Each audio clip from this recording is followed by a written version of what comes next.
Hello friends, my self दीपक दीक्षित और आज हम फिर से मिल रहे हैं आपसे। और आज हम आप जो आज की टॉपिक है, आज वो है कंपनी ऑडिट। आज से ऑडिट की कुछ क्लासेस स्टार्ट करेंगे और उसके साथ साथ कुछ और भी क्लासेस स्टार्ट करेंगे। जस्ट लाइक कि कंपनी ऑडिट है, ऑडिट की क्लासेस हैं, रिविजनरी क्लासेस होंगी ये, और इसके साथ साथ बिजनेस लॉ की क्लासेस, कंपनी लॉ की क्लासेस जो कि रिविजनरी क्लासेस होंगी, साथ के साथ मार्केटिंग की क्लासेस है। ये पूरा जो डिजाइन होगा ये कोर्स डिजाइन है आपके लिए बीकॉम ग्रेजुएशन लेवल के बच्चों के लिए।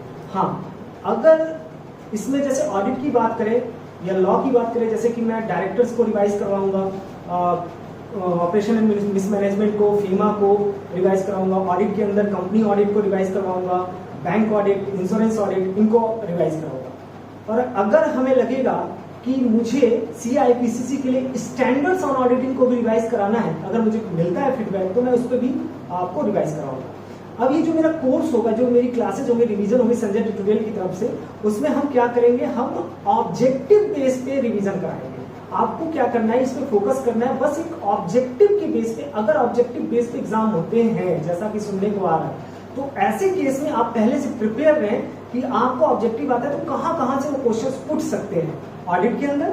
देन हम लोग लॉ के अंदर आएंगे, then marketing and other subjects के अंदर भी आएंगे, आपकी क्लासेस होंगी। ओके, फिलहाल जो आज मेरा टॉपिक है वो ऑडिट है। अब ये ऑडिट जो सब्जेक्ट है, एक बार उसके बारे में एक बड़ी बात बता दूं आपको।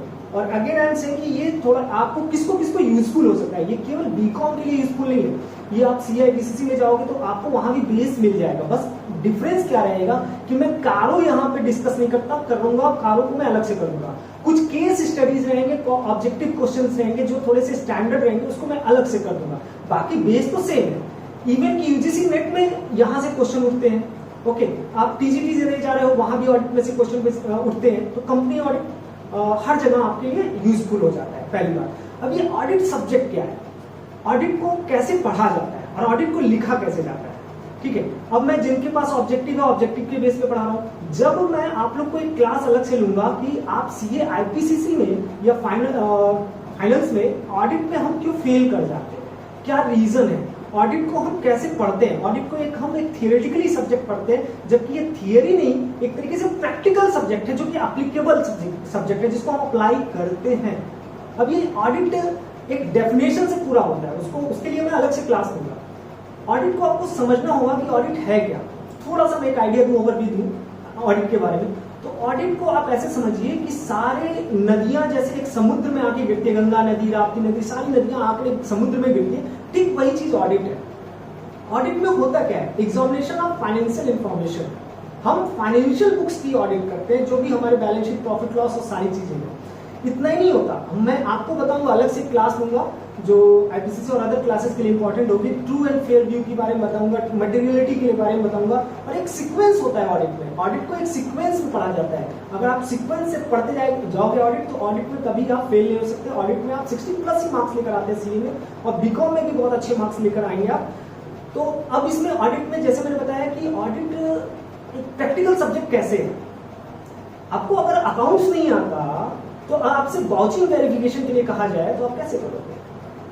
अगर आपसे कोई कंप्लायंस ऑडिट की बात आती है, डिविडेंड की ऑडिट पर पूछा जाए और आपको कंपनी लॉ के बारे में आपको नहीं पता, तो आप कैसे कर पाओगे। तो दिस मीन्स कि ऑडिट में आपको वो ऑडिट एक तरीके से चेक करता है कि आपको अदर सब्जेक्ट कॉमर्स के कितने अच्छे से आते हैं, ठीक है। उसके बारे में हम पूरा डिटेल में बात करेंगे। अगर हम ऑडिट को बांटना चाहें तो ऑडिट को कितने हिस्से में बांटा जा सकता है। देखो, एक तो होता है स्टैंडर्ड ऑन ऑडिटिंग, जो कि ये क्या होता है, स्टैंडर्ड ऑन ऑडिटिंग क्या होता है कि इसको दिमाग में रख के ऑडिटर जो होता है वो क्या करता है, ऑडिट करता है कि मतलब इनको बेस बना के ये मेरी चीजें हैं कि इसके हिसाब से मुझे ऑडिट करनी है, बुक्स की जांच करनी है, बुक्स की किताबों की जांच करनी है, ठीक बात। अच्छा, अब उस किताबों में क्या क्या जांच करना है और कहाँ जांच करना है। जस्ट लाइक कि अब मुझे कंपनी में करना है कि मुझे फर्म में करना है, मुझे कहाँ मुझे उसकी जांच करनी, एग्जामिनेशन करना है, ये अनदर पार्ट है, ठीक। तो उन सारी चीजों को होने से पहले आज हम कंपनी ऑडिट हम कर रहे हैं। ये सारी बातें मैं अलग से वीडियो बनाऊंगा, उसमें पूरे बेसिक, और यकीन मानिए उस वीडियो को बड़े ध्यान से देखना, वो सीक्वेंस है। एंड आई बिलीव मैं आपसे कह रहा हूँ कि वाचिंग वेरिफिकेशन और स्पेशल ऑडिट का कोई भी क्वेश्चन आने का आपसे गलत नहीं होगा, अगर वो सीक्वेंस आपको याद हो जाए, ठीक है। फिलहाल कंपनी ऑडिट को शुरू करने से पहले हम आपसे एक दो बातें करेंगे। सबसे पहली बात, ऑडिटर। ऑडिटर कितने तरीके के होते हैं? ऑडिटर आपके पास ऑडिट कितने तरीके के होते हैं? दो तरीके के, स्टैच्यूटरी ऑडिट और एक इंटरनल ऑडिट। ये तो ऑडिट आपको बड़े ध्यान से समझना होगा। स्टैच्यूटरी ऑडिट क्या होता है, जिसको हम हिंदी में कहते हैं वैधानिक अंकेक्षण या इंडिपेंडेंट ऑडिट, ठीक।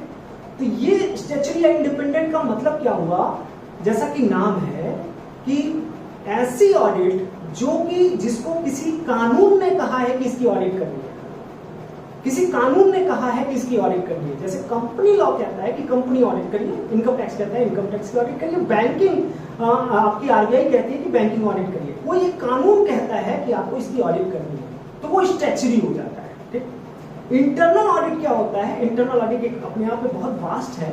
इंटरनल ऑडिट क्या होता है कि एक तरीके से मैं कहूँ इंटरनल कंट्रोल की ऑडिट करना, और इसके बारे में हम अलग से एक लेक्चर लेंगे। एक इंटरनल ऑडिट इंटरनल कंट्रोल की के एफिशिएंसी के बारे में जांच करना है, उसकी कितना एफिशिएंट है मेरा इंटरनल कंट्रोल, और इसके बारे में पूरा डिटेल एक लेक्चर आपको नहीं बनाऊंगा। फिलहाल मेरा फोकस है ऑब्जेक्टिव के लिए इस कंपनी ऑडिट में, ठीक। अब मैं जब बात करता था स्टैच्यूटरी ऑडिट, स्टैच्यूटरी ऑडिट मैंने कहा कि कानून ने जो कहा वो ऑडिट ही स्टैच्यूटरी ऑडिट होती है। स्टैच्यूटरी ऑडिट को एक और नाम दिया जाता है बेटा कि इंडिपेंडेंट ऑडिट। अच्छा, इंडिपेंडेंट का मतलब क्या होता है, किसको कहेंगे इंडिपेंडेंट? कौन है इंडिपेंडेंट? इंडिपेंडेंट का मतलब जो किसी से बायस्ड ना हो, किसी के क्या कहें कि किसी के कहने पे काम ना करता हो, किसी से बायस्ड ना हो। तो बायस्ड कैसे होगा? मान लीजिए मेरा रिलेशन है, मैं कहता हूं कि मान लीजिए किसी का भी एग्जांपल ले लीजिए कि मेरी ही कंपनी और मैं ही ऑडिटर, मेरी ही कंपनी मैं ही ऑडिटर, तो मैं वहां पे मैं इंडिपेंडेंस नहीं रह जाएगा, क्योंकि मैं बायस्ड हूं, मैं ही अपनी कंपनी की ऑडिट करूंगा, यानी चोर चोर मौसेरे भाई वाली बात हो जाएगी। तो जब मैं कंपनी ऑडिट की बात कर रहा हूं, तो कंपनी ऑडिट के बारे में दो बात समझना। पहली बात, यहाँ किस ऑडिटर की बात होगी? स्टैच्यूटरी ऑडिटर की बात होगी। क्यों कंपनी ऑडिट मैंने बोला, अभी थोड़ी देर पहले बोला कि कंपनी ऑडिट का मतलब कि आपको क्या करना है, कंपनी लॉ ने कहा है कि इसकी ऑडिट करनी है, ठीक। तो ये स्टैच्यूटरी ऑडिट हो गया। दूसरा, तो स्टैच्यूटरी ऑडिट है, तो इसमें जो ऑडिटर होगा कौन होगा? स्टैच्यूटरी ऑडिटर, एंड उसको हम क्या और नाम दे सकते हैं? इंडिपेंडेंट ऑडिटर, ठीक। अब कंपनी ऑडिट को हम दो पार्ट में बांटेंगे, company audit 1, company audit 2। Company audit 1 में हम क्या पढ़ेंगे? कंपनी ऑडिट 1 में हम पढ़ेंगे कि कंपनी का ऑडिटर कौन होता है, उसकी क्वालिफिकेशन क्या है, उसकी डिसक्वालिफिकेशन क्या है, उसको अपॉइंट कैसे करते हैं, और उसके बाद उसका कैजुअल वैकेंसी हो जाए, उसको उसकी ड्यूटीज क्या है, उसकी लायबिलिटीज क्या है, उसके राइट्स क्या हैं, ठीक है। उसके अलावा उसमें ब्रांच ऑडिट आ जाती है, कॉस्ट ऑडिट आ जाती है। कंपनी ऑडिट 2 में देखेंगे हम बैलेंस शीट के कुछ आइटम्स होंगे जो कंपनीज एक्ट से रिलेटेड, जैसे डिविडेंड की ऑडिट, रिजर्व्स की ऑडिट, वो सारे पार्ट्स को हम देखेंगे। तो फिलहाल कंपनी ऑडिट 1 क्या को स्टार्ट करते हैं। और सबसे पहला जहन में क्वेश्चन आना चाहिए आपके कि सर कंपनी ऑडिट हम करने जा रहे हैं। मैं आप लोग को बेसिक, यकीन मानिए आप लोग नेक्स्ट लेक्चर देखेंगे जब मैं बेसिक ऑडिट पढ़ाऊंगा, यकीन मानो उस लेक्चर को देखकर आपके अंदर ऑडिट एकदम से समा जाएगा। अब मैं बात करूं कंपनी ऑडिट की, तो आप कंपनी ऑडिट आप समझ लिया कि कंपनी की ऑडिट करनी है सर, ठीक बात, कंपनी की ऑडिट करनी है, उसके अंदर जो भी होगा वो बात की बात है। हम यहाँ बात करें कि कंपनी का ऑडिटर कौन होगा। पहला क्वेश्चन कि कंपनी का ऑडिटर कौन होगा, वो तो स्टैच्यूटरी होगा, इंडिपेंडेंट होगा। तो पहला क्वेश्चन आता है कि who can be a company auditor, मतलब क्वालिफिकेशन और डिसक्वालिफिकेशन। क्वालिफिकेशन का मतलब who can be a company auditor, disqualification का मतलब who can not be a company auditor. मतलब कि मैं कहूं कि कंपनी की ऑडिट, अच्छा कंपनी का मतलब यहाँ क्या हो सकता है, कंपनी के अंदर का ऑडिट का मतलब कंपनी कौन है, पब्लिक भी हो सकती है, प्राइवेट भी हो सकती है, कोई भी कंपनी, और हाँ गवर्नमेंट कंपनी, उसके बारे में बाद में बात करेंगे, ठीक है। लेकिन यहाँ पर कंपनी ऑडिट का मतलब कि यहाँ पर कंपनीज की ऑडिट करनी है और उस पर ऑडिटर की क्वालिफिकेशन एंड डिसक्वालिफिकेशन। तो जब मैं क्वालिफिकेशन की बात करता हूँ तो इसका मतलब who can be company auditor, company का अंकेक्षण कौन कर सकता है, कौन है एलिजिबल की कंपनी को ऑडिट कर सकता है। दूसरा, कौन नहीं कर सकता है, यानी कि कौन एलिजिबल है, कौन एलिजिबल नहीं। तो हम पहले बात करेंगे क्वालिफिकेशन ऑफ कंपनी ऑडिटर, ध्यान से इसको पढ़ेंगे। ये ऑब्जेक्टिव में क्वेश्चन यहां से उठेंगे आपके पास। पहला कौन सा सेक्शन है, सेक्शन 141 सबसेक्शन 1 और सेक्शन 141 सबसेक्शन 2। दो सेक्शन से, सेक्शन याद नहीं भी आ रहा है तो छोड़ देंगे लिखने के बाद। हाँ, जब ऑब्जेक्टिव की बात आ जाती है तो थोड़ा सा चांसेस बन जाते हैं सेक्शन पूछने के, ठीक है। लेकिन जब डिस्क्रिप्टिव हो तो सेक्शन नहीं लिखने चाहिए। क्यों नहीं लिखने चाहिए भाई? आपने अंदर प्रोविजन सारे सही लिखे और सेक्शन का नंबर ही गलत लिख दिया तो आपके सारे आंसर को काट दिया जाएगा, ठीक। तो who can be a company auditor, ये सेक्शन 141 सब सेक्शन 1 और सेक्शन 141 सब सेक्शन 2 में लिखा है। तो सबसे पहला कहता है कि इंडिविजुअल के केस है, 3 लोगों की बात समझना बेटा। एलिजिबिलिटी की बात हो रही, 3 लोगों को एलिजिबिलिटी दी गई। एक दिया गया इंडिविजुअल, हमारे जैसे लोग, हमारे और आप जैसे लोग। दूसरा फर्म, फर्म का मतलब पार्टनरशिप फर्म। तीसरा एलएलपी। इन्हीं 3 लोगों को बोला गया है कि आप क्या हो सकते हो, आप कंपनी के ऑडिटर हो सकते हो। फिर से कौन कौन? पहला कौन? एक इंडिविजुअल, दूसरा कौन? एक आपकी फर्म, और तीसरा कौन? एलएलपी। इंडिविजुअल की बात करते हैं तो कहता है कि a person shall be eligible for appointment only if he is a CA. CA का मतलब क्या हो गया? Chartered accountant. सीए का मतलब चार्टर्ड अकाउंटेंट। वो कौन हो? सीए, वो चार्टर्ड अकाउंटेंट हो। अच्छा, यहां पे जो क्वालिफिकेशन की बात कही गई इंडिविजुअल के लिए, कहा कि एक सीए ही, अगर वो इंडिविजुअल है वो सीए हो, वही कंपनी का ऑडिटर हो सकता है। अब सीए कौन होता है? तो सीए वो होता है जो आईसीएआई के, institute of chartered accountant of India के मीनिंग में आता हो। वो मीनिंग क्या कहता है? आप बड़े हो गए, प्रोफेशनल एथिक्स में बताते हैं, उसकी उनका अपना एक्ट है सीए इंस्टीट्यूट का, उसमें बताते हैं कि जिसने फाइनल एग्जाम्स पास किए हो, सारे ट्रेनिंग्स लिए हो सारे, और प्लस उसने क्या लिया हो? सीओपी लिया हो। ये बहुत बड़ा पॉइंट है, ये ध्यान दोगे आप लोग। सीए प्लस सीओपी हो, ये बात बहुत बड़ी बात है। सीओपी का मतलब सर्टिफिकेट ऑफ प्रैक्टिस, ये याद रखना, ये ऑब्जेक्टिव का पॉइंट बनता है कि सीए कौन? चार्टर्ड अकाउंटेंट, जो कि आईसीएआई के मीनिंग में आता हो, ICAI institute of chartered accountant of India के मीनिंग में आता हो, और वो मीनिंग का मतलब सीए फाइनल के एग्जाम्स पास कर चुका हो, सारे ट्रेनिंग कर चुका हो, प्लस उसके पास सर्टिफिकेट ऑफ प्रैक्टिस हो, ठीक। वो प्रैक्टिस का सर्टिफिकेट लेकर बैठा हो, तभी वो कंपनी का ऑडिटर बन सकता है, ठीक बात। मैं यहां लिख देता हूं, सर्टिफिकेट ऑफ प्रैक्टिस, ठीक बात। अच्छा, ये तो इंडिविजुअल का केस हो गया।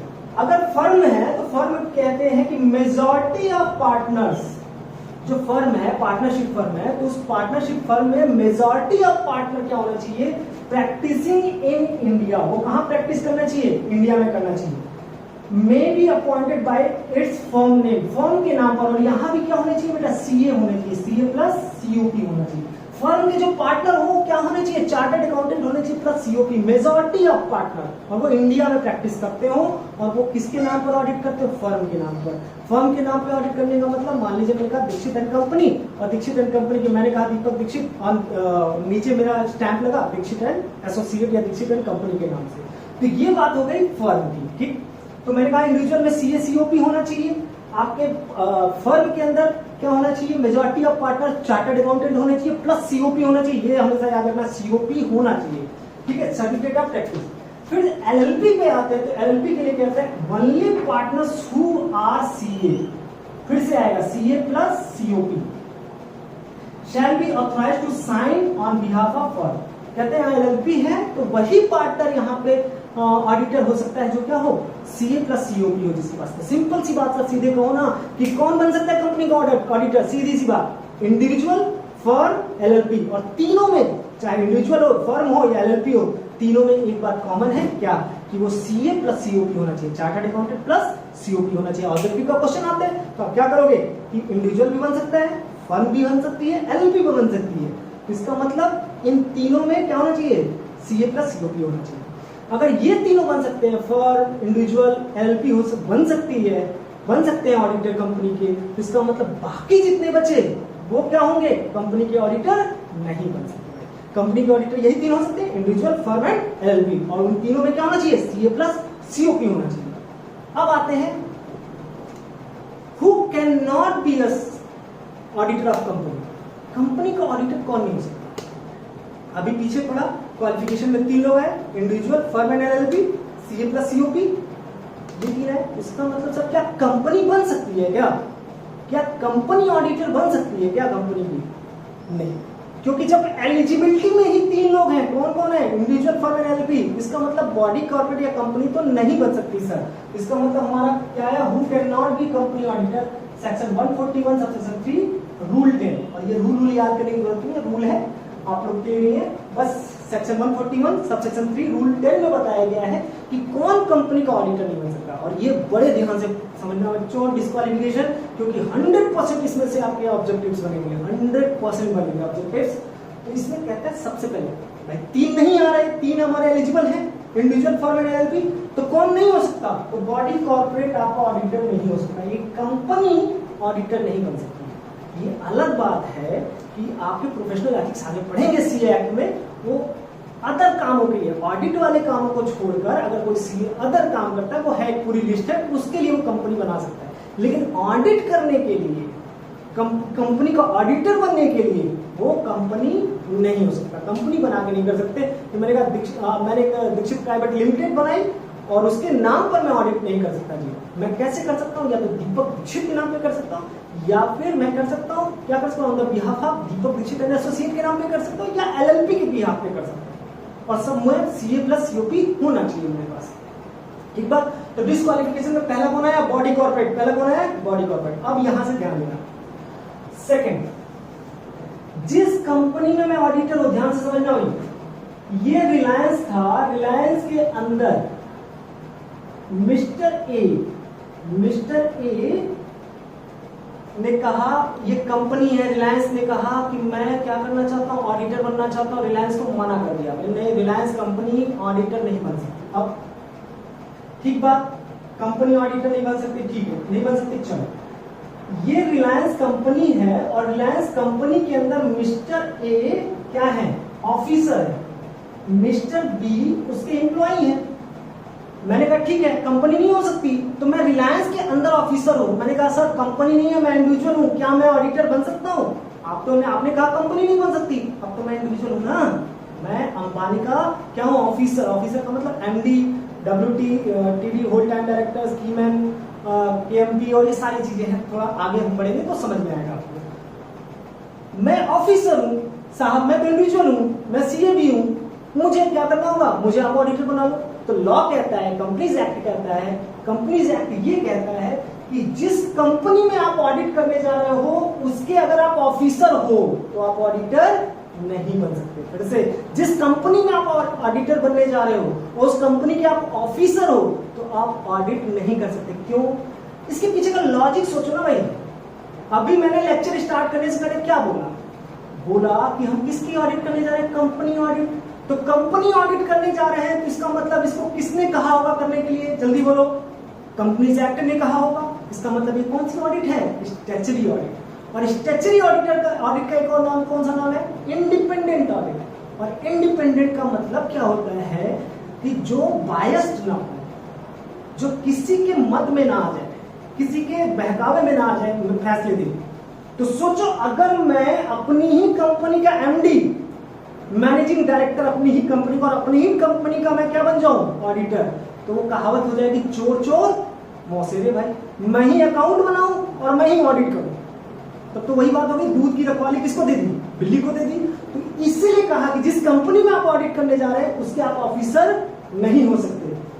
अच्छा, ऑफिसर नहीं, मैं एम्प्लॉई हूं, तो एम्प्लॉय के केस में भी नहीं हो सकते। ठीक है, तो थोड़ा सा आप लोग मैनेजिंग डायरेक्टर और डायरेक्टर के बारे में बहुत मत समझना, बस ऑफिसर और एम्प्लॉय को समझना है यहाँ पर, क्योंकि वहां पर लॉ के अंदर एमडी और इसको लेकर, एम्प्लॉय को लेकर, ऑफिसर को लेकर बहुत सारे बाइफर्केशन क्लासिफिकेशन है। तो ऑफिसर, एम्प्लॉय भी नहीं हो सकता। मैनेजर है, क्लर्क है, नहीं साहब मैं तो अभी सीनियर एग्जीक्यूटिव बना हूँ। सीए बनने के बाद सबसे पहले एग्जीक्यूटिव की जॉब लगी, senior executive sir, assistant manager की जॉब लगी है। मैं तो सीए हूँ सर, मैं सीओपी ले लेता हूँ, मैं इस कंपनी का ऑडिटर, मतलब रिलायंस का मैं मैनेजर हूँ, असिस्टेंट मैनेजर हूँ, मैं एम्प्लॉय हूँ, और मैं ही उस कंपनी को क्या कह रहा हूँ कि मैं इसकी ऑडिट करूंगा। मतलब अकाउंटेंट हूँ, मैंने अकाउंट्स बनाया, मैंने कहा अंबानी से मैं ही आपकी कंपनी का क्या करूंगा? ऑडिट करूंगा। फिर से वही बात कि दूध की रखवाली किसको दे दी? बिल्ली को। ठीक बात। चलिए, ये पहला लेयर, इस लेयर को ध्यान देना। पहले बॉडी कॉर्पोरेट नहीं बन सकता। दूसरा, अगर कंपनी का कोई, जिस कंपनी में मैं ऑडिट करने जा रहा हूं उस कंपनी का ऑफिसर, जिस कंपनी में ऑडिट करने जा रहा हूं उस कंपनी का मैं ऑफिसर नहीं बन सकता, मैं नहीं होना चाहिए, मुझे उस कंपनी का एम्प्लॉय नहीं होना चाहिए। अच्छा चलो, ये भी कहानी खत्म। अब क्या हुआ? मैंने कहा ठीक है, नहीं बन सकता ना, मैंने वो कंपनी छोड़ी, रिलायंस कंपनी में, मान लो रिलायंस में हूं ही एकदम नहीं। ठीक, अब क्या हुआ?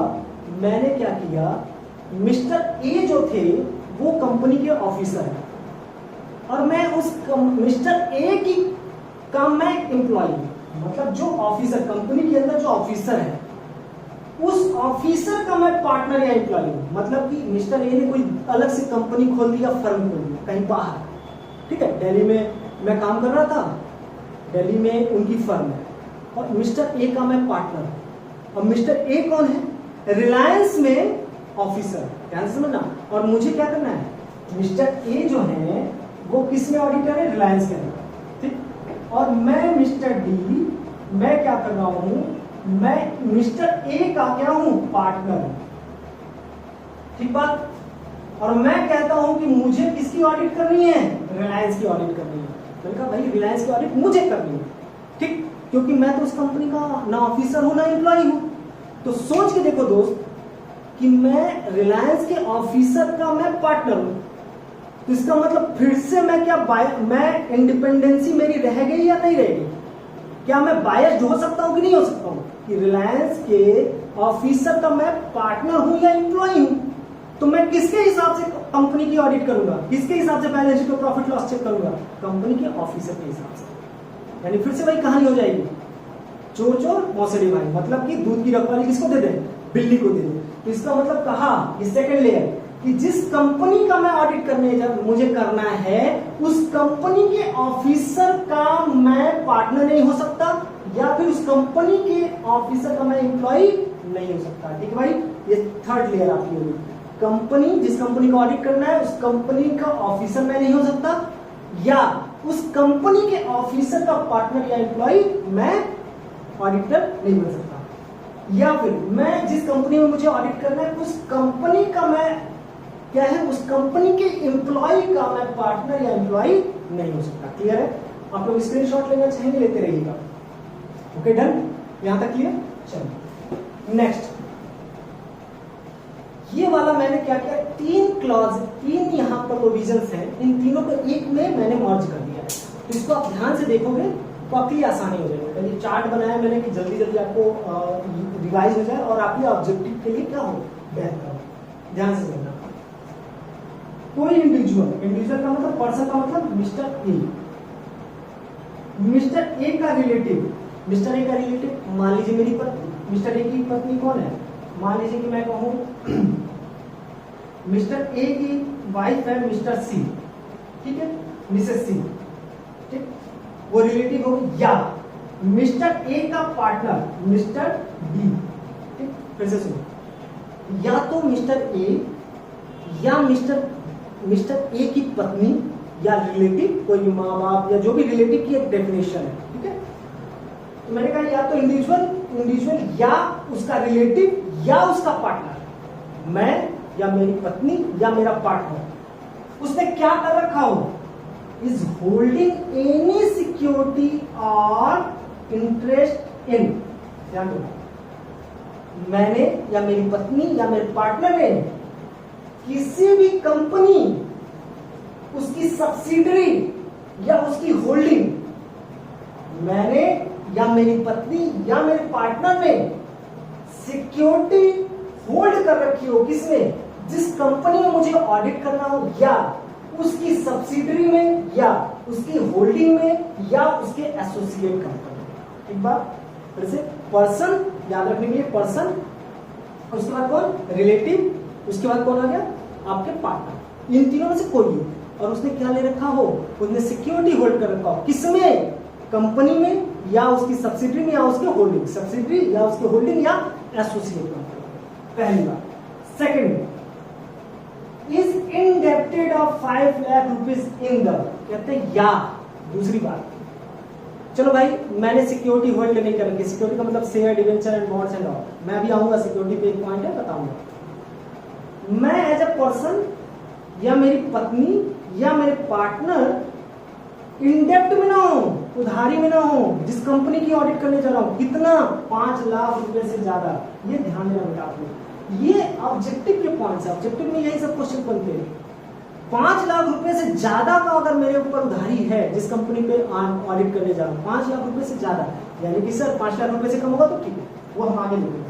5 लाख रुपए से ज्यादा है तो मैं किसमें, उस कंपनी या उसकी सब्सिडी या उसकी होल्डिंग या उसके एसोसिएट में, तो मैं ऑडिटर नहीं बन सकता। फिर से, अगर कोई पर्सन या उसका रिलेटिव या उसका पार्टनर उसने क्या दिया हो, गारंटी दिया हो, तो भैया गारंटी किसको देते हैं, किसी तीसरे को। मान लीजिए रिलायंस में किसी ने, मान लीजिए मिस्टर एक्स है, मैं दीपक, मैंने क्या किया, मिस्टर एक्स को कुछ चाहिए था वहां से रिलायंस से, और मैंने गारंटी दी, ठीक है, मैंने गारंटी उनकी दे दी, और उनका जो लोन है या उधारी वो 1 लाख रुपए से ज्यादा है। कितना, 1 लाख रुपए से ज्यादा है, और मैंने क्या दे दी है, गारंटी दे दी किसी थर्ड पर्सन की।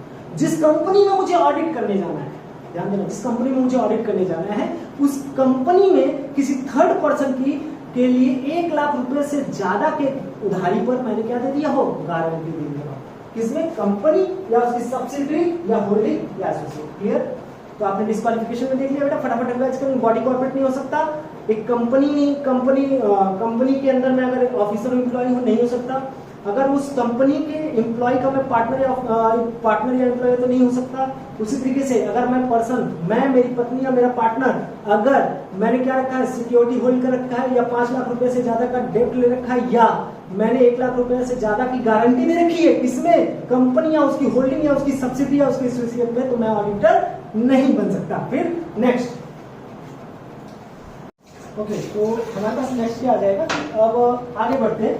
तो हमारे पास क्या है, अगर नेक्स्ट क्या है कि पर्सन या पर्सन और firm having business relationship with company या कंपनी की सब्सिडी या उसकी होल्डिंग या उसके एसोसिएट कंपनी के साथ। अगर कोई पर्सन है, इंडिविजुअल है या उसकी फर्म है, और उसका बिजनेस रिलेशनशिप है किसके साथ, कंपनी की सब्सिडी या कंपनी के होल्डिंग या उसके एसोसिएट के साथ, तो वो ऑडिटर नहीं बन सकता। अगर क्वेश्चन आता है कि बिजनेस रिलेशनशिप क्या होता है, उसको आगे समझेंगे, लेकिन एक बात समझना, बिजनेस रिलेशनशिप में जैसे आर्म लेंथ प्राइस की बात आ जाती है, वो हम आगे समझेंगे बिजनेस रिलेशन के बारे में। बस इतना समझिए, आर्म लेंथ प्राइस, जैसे कि मान लीजिए कि हम मार्केट में कोई चीज 50 में बेच रहे हैं, लेकिन मैं आपको 40 में दे रहा हूँ, लाइक दैट, वो रिलेटेड पार्टीज की आ जाती है, बिजनेस ट्रांजेक्शंस है, उसको हम आगे समझेंगे। लेकिन फिलहाल के लिए पर्सन और firm having business relationship with holding company या कंपनी सब्सिडी कंपनी या एसोसिएट कंपनी।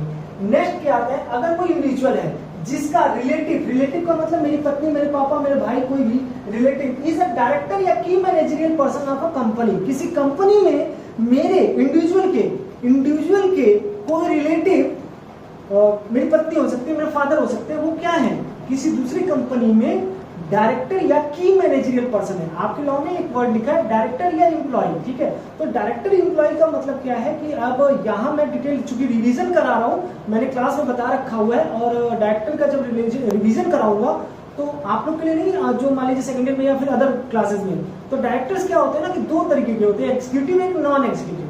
मतलब कि एक ऐसे डायरेक्टर होते हैं जो एक फुल टाइम काम करते हैं, तो उनको एम्प्लॉय बोलते हैं, उसमें KMP आ जाता है, की मैनेजरियल पर्सन आ जाते हैं, मैनेजिंग डायरेक्टर्स आ जाते हैं। लेकिन कुछ ऐसे डायरेक्टर होते हैं जो फुल टाइम नहीं देते हैं, जैसे इंडिपेंडेंट डायरेक्टर आ जाते हैं, अल्टरनेट डायरेक्टर आ जाते हैं, कुछ ऐसे डायरेक्टर्स होते हैं जो कि आपके एम्प्लॉय नहीं होते। इसीलिए यहाँ पर बोला गया डायरेक्टर और KMP भी तो डायरेक्टर होता है, लेकिन वो एम्प्लॉय होता है एक तरीके से, की मैनेजरियल पर्सन, ठीक। फिर नेक्स्ट क्या आता है, a person who is in full time employment of elsewhere. अरे भाई, अगर आप कहीं और नौकरी कर रहे हो तो आप ऑडिटर कैसे बन सकते हो? आप नौकरी कर रहे हो कहीं सरकारी और आप ऑडिटर भी नहीं। लॉ कंपनीज एक्ट सीधे मना करता है कि अगर आप फुल टाइम एम्प्लॉयमेंट में कहीं भी, तो आप ऑडिटर नहीं बन सकते। फिर आखिरी जो आता है इसी में फुल टाइम, यहाँ मैंने लिखा holding more than 20 companies. Holding more than 20 companies का मतलब ये ऑडिटर को सीलिंग लिमिट है, बेटा याद रखिए, सीलिंग लिमिट है ये ऑडिटर की। मतलब एक ऑडिटर कितनी कंपनी का ऑडिट कर सकता है, तो कहते हैं 20 कंपनी से ज्यादा नहीं। सॉरी, अगर वो 20 कंपनी की ऑडिट ऑलरेडी लेके बैठ रखा है और 20 कंपनी का ऑडिट कर रहा है, तो वो किसी दूसरी कंपनी में ऑडिटर नहीं बन सकता। यानी कि मान लीजिए मैं रिलायंस में ऑडिट करने जा रहा हूँ और मेरे पास ऑलरेडी 20 कंपनीज की ऑडिट है, मैं 20 कंपनी की ऑडिट कर रहा हूँ, तो मैं ऑडिटर रिलायंस में नहीं बन सकता, ठीक बात। लेकिन इस 20 कंपनी में कुछ लोगों को छोड़ दिया गया, कहा गया इन लोगों को काउंट नहीं करेंगे 20 कंपनी में। जब मैं ऑडिट का 20 मैं काउंट करूंगा, सीलिंग लिमिट को काउंट करूंगा, तो उसमें मैं कुछ लोगों को छोड़ दूंगा। कौन, किसको किसको? कहते हैं 1% कंपनी, ओपीसी 1% कंपनी को कहते हैं इसको काउंट नहीं करना चाहिए 20 की कंपनी। यानी कि मैं 21वीं कंपनी, मतलब 20 के बाद 21वीं, एक मैं ओपीसी की ऑडिट कर सकता हूँ, 20 मेरे पास है, एक मैं 1% कंपनी की ऑडिट कर सकता हूँ। फिर कहते हैं डोरमेंट कंपनी है अगर कोई, तो डोरमेंट कंपनी की भी मैं ऑडिट कर सकता हूँ। डोरमेंट कंपनी क्या होती है? कोई आपने कंप्लायंस पूरा नहीं किया तो आरओसी ने आपको डोरमेंट कर दिया, ठीक है। डोरमेंट कंपनी की भी ऑडिट मुझे मिल सकती है, यानी कि 22वीं कंपनी। मैं किसी प्राइवेट कंपनी की भी ऑडिट को यहाँ पर इंक्लूड नहीं करते हैं 20 की काउंटिंग में, ठीक है। फिर स्मॉल कंपनी को इंक्लूड नहीं करते, कहते हैं कि मैं 20 कंपनी की ऑडिट, यानी कि 20 कंपनी कौन सी होगी? Public company. और इस सीलिंग लिमिट को आगे मैं डिटेल में बताऊंगा, या अलग से, ठीक है। तो फिलहाल ऑब्जेक्टिव के लिए आपके पास क्या बन सकता है कि कौन 20 की काउंटिंग में नहीं आता? तो भैया 1% कंपनी नहीं आती, गवर्नमेंट नहीं आता, प्राइवेट कंपनी नहीं आती, स्मॉल कंपनी नहीं आती। हाँ, 20 कंपनियों से ज्यादा की ऑडिट वो नहीं कर सकता है, इनको छोड़कर। इनको 20 की काउंटिंग में हम लेकर नहीं आएंगे। और लास्ट में है बेटा, लास्ट बट नॉट लिस्ट, ये तो सबसे बड़ी चीज है। कहता है कन्विक्टेड। कन्विक्टेड का मतलब कोर्ट ने आदेश दे दिया साहब, कन्विक्टेड ऑफ ऑफेंस, कोई ऑफेंस किया उन्होंने इन्वॉल्विंग फ्रॉड, उन्होंने किस तरह का उनके ऊपर कन्विक्शन का मतलब क्या हुआ? कन्विक्टेड का मतलब कोर्ट ने आदेश दे दिया कि तुमने फ्रॉड किया। ऐसे बहुत सारे केस है, सत्यम का केस है, एफिलस का केस है, बहुत सारे केसेस है जहां पे ये आपको ये चीज यहाँ पर आई है कंपनीज एक्ट में, कि मतलब आपने कोई फ्रॉड कन्विक्ट कर दिया, और वो क्या हुआ, जिस दिन आपको कन्विक्शन हुआ उससे 10 सालों तक ऑडिटर नहीं बन सकता। जिस दिन मुझे कोर्ट ने कन्विक्ट किया कि फ्रॉड किया इन्होंने, मुझे सजा मिल गई, उससे लेकर 10 सालों तक मैं ऑडिटर नहीं बन सकता। तो ये रहा बेटा आप लोग का डिस्क्वालिफिकेशन। जैसा हो फीडबैक मुझे बताइएगा, तो मैं नेक्स्ट क्लास में आप लोग को appointment, first auditor, subsequent auditor, revaluation, casual vacancy, आपके राइट्स, ड्यूटीज, लायबिलिटीज ऑडिटर की बताऊंगा, और सारी चीजें जो कि आपके ऑब्जेक्टिव बेस पे आपके सेट हो उसको रिवीजन कराऊंगा। और हाँ, किसी सीए स्टूडेंट्स को अगर लगता है कि ऐसे की ऑडिट करानी, क्योंकि एक वीडियो में बताऊंगा, श्योर बनाऊंगा, उसको जरूर देखना कि आपका 100% आपसे वाउचिंग वेरिफिकेशन और स्पेशल ऑडिट कभी गलत नहीं होगा। आप कितना भी ज्यादा आपको थाउली जाने की जरूरत नहीं पड़ेगी, एक ट्रिक बताऊंगा जिससे आपका ये दोनों पॉइंट क्लियर हो।